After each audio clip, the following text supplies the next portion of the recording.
Bonsoir et bienvenue sur Amani TV, la télé de l'Afrique. Je suis Aïda Ngari et voici le journal de cette semaine qui est d'ailleurs riche en événements dans la sous-région africaine.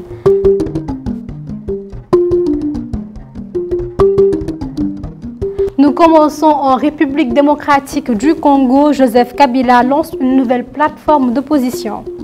À l'issue de 2 jours de discussion à Nairobi, une partie de l'opposition congolaise a annoncé le 16 octobre la création de la plateforme Sauvons la République démocratique du Congo, dirigée par l'ancien président Joseph Kabila. Cette coalition regroupe plusieurs figures politiques, dont Augustin Pogno, Franck Django, Seth Kulini, André Claudel Lubaya ainsi que Bienvenue Matumo dans la société civile. L'initiative reste peu commentée par le reste de l'opposition, alors que Kabila, actuellement en exil, a été condamné à mort par contumace par la justice congolaise. Au Sénégal, un livre blanc pour faire la lumière sur le massacre de Thiaroye.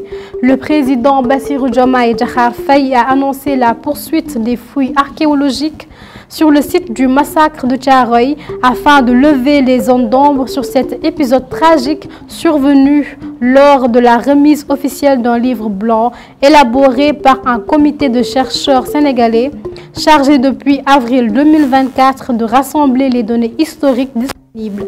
Alors que la France reconnaît 35 morts, plusieurs chercheurs avancent le chiffre de 400 victimes.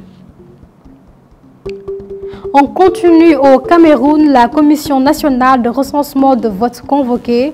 Le Conseil électoral camerounais a annoncé le 16 octobre la convocation des membres de la Commission nationale de recensement des votes. Ces travaux prévus pour ce vendredi constituent la dernière étape avant l'intervention du Conseil constitutionnel chargé de statuer sur les contentieux électoraux et de proclamer les résultats du scrutin.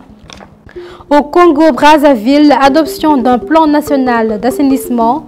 À Brazzaville, un plan national d'assainissement a été validé à l'issue d'une journée d'échange réunissant élus municipaux, responsables d'arrondissement et acteurs du secteur.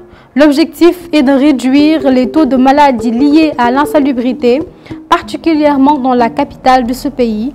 Le ministre de l'assainissement urbain, Juste Désiré Mondelé, a souligné que cette politique permettra d'instaurer un cadre législatif et réglementaire pour organiser durablement la gestion des déchets et l'hygiène publique. Et nous terminons en Gambie, décrue progressive du fleuve observée sur tout le bassin. Les dernières mesures effectuées ce 17 octobre par la Brigade des ressources en eau de Tambacounda, Kédougou, indiquent une baisse généralisée des niveaux d'eau du fleuve Gambie et de ses affluents. À Kédougou et Mako, la hauteur d'eau a diminué de 10 cm en 24 heures, tandis qu'à Goulombou, le recul atteint les 27 cm. Les niveaux actuels demeurent largement en dessous des seuils d'alerte, confirmant une décrue saisonnière normale sans risque d'inondation imminent. Nous sommes à la fin de cette édition. Merci d'avoir suivi le journal de cette semaine sur Amani TV, la télé de l'Afrique. À très bientôt.